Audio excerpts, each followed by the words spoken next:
बिस्मिल्लाहिर्रहमानिर्रहीम। अस्सलाम वालेकुम। कैसे हैं आप सब? मैं उम्मीद करती हूँ आप बिल्कुल ठीक होंगे। अल्लाह पाक आपको हर तरह की बीमारी और परेशानियों से बचाए। आमीन सुम्मा आमीन। आज हम कुकिंग होम में चावल की खीर बनाने की रेसिपी शेयर करेंगे, जो कि बहुत रिच और क्रीमी बनेगी और इसको बनाना भी बेहद आसान है और टेस्ट तो इतना ज़बरदस्त है कि बस जब खाएंगे तो खाते रह जाएंगे। तो चलिए ये ज़बरदस्त सी खीर बनाना स्टार्ट करते हैं।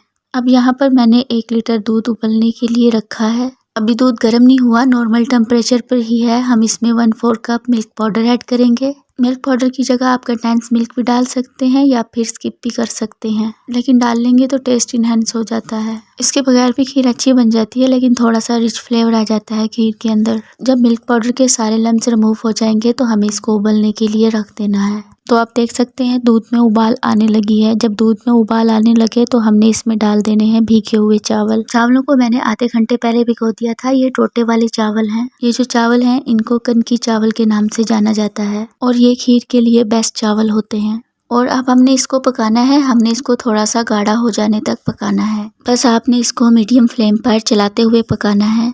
बस आपने इस बात का ध्यान रखना है कि दूध और चावल नीचे ना बैठें। अगर ये नीचे बैठ जाते हैं तो फिर खीर में जले की महक आ जाती है, जिससे कि खीर का जो टेस्ट है वो बिल्कुल ख़राब हो जाता है। इसलिए आपको इसमें बीच बीच में चम्मच चलाते रहना होगा।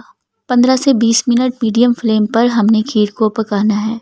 जब तक खीर पक रही है हमने एक ब्रेड का स्लाइस लेना है और इसके किनारों को कट कर लेना है और इसको मिक्सी के जार में डालकर ब्रेड क्रम्स बना लेना है, यानी कि इसका पाउडर बना लेना है इस तरह से।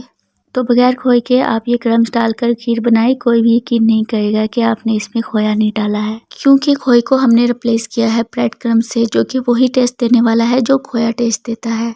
तो अभी तो हमने इसको पकाना है जब तक कि हमारे चावल अच्छी तरह से कुक नहीं हो जाते। तकरीबन 15 से 20 मिनट लगेंगे मीडियम फ्लेम पर। तो तकरीबन 15 से 20 मिनट हो गए हैं हमने इसको पकाते हुए। चावल ऑलमोस्ट गल चुके हैं। अब हमने जो ब्रेड के क्रम्स बनाए थे वो इसमें डाल देने हैं और साथ में इसमें जाएगी चीनी। चीनी मैं इसमें डाल रही हूँ आधा कप, जो तकरीबन 100 ग्राम है। 1 किलो खीर के लिए 100 ग्राम चीनी बिल्कुल परफेक्ट है, लेकिन फिर भी आप अपने टेस्ट के हिसाब से कम या ज़्यादा कर सकते हैं। हाफ टी स्पून इलायची पाउडर ऐड करेंगे। 2 टेबल स्पून बारीक कटे हुए बादाम ऐड करेंगे। आप अपनी पसंद के कोई भी ड्राई फ्रूट्स इसमें ऐड कर सकते हैं। जितना आप पसंद करते हो क्वांटिटी भी उस हिसाब से डाल सकते हैं। अब हम इसमें 2 ड्रॉप केवड़ा एसेंस के ऐड करेंगे, जो कि फूड एसेंस है, खुशबू बढ़ जाती है।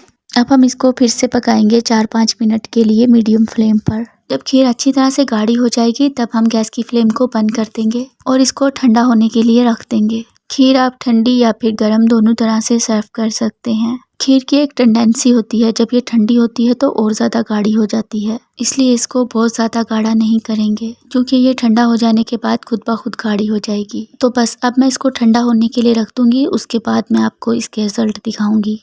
और अगर आप गर्म खीर खाते हैं तो इसी टाइम पर आप इसको सर्व कर सकते हैं। अब यहाँ पर हमारी बहुत ही ज़बरदस्त रिच और क्रीमी खीर बनकर तैयार है, जो कि आपने देखा बनाना कितना आसान है, बेहद आसानी से बन जाती है। अब मैं इसे डेकोरेट कर रही हूँ बादाम से। आप यहाँ पर अपनी पसंद के कोई भी ड्राई फ्रूट से इसे डेकोरेट कर सकते हैं। अब ये बिल्कुल चिल्ड है, आप इसको ठंडा ठंडा सर्व करें, बहुत अच्छी लगती है। तो ट्राई ज़रूर कीजिएगा इस ज़बरदस्त सी खीर की रेसिपी को और मुझे अपना फीडबैक दीजिएगा कि आपकी खीर कैसी बनी। आई होप आपको ये रेसिपी पसंद आई होगी। वीडियो पसंद आए लाइक कमेंट सब्सक्राइब कर दीजिएगा। दुआओं में याद रखिएगा। अल्लाह हाफिज़।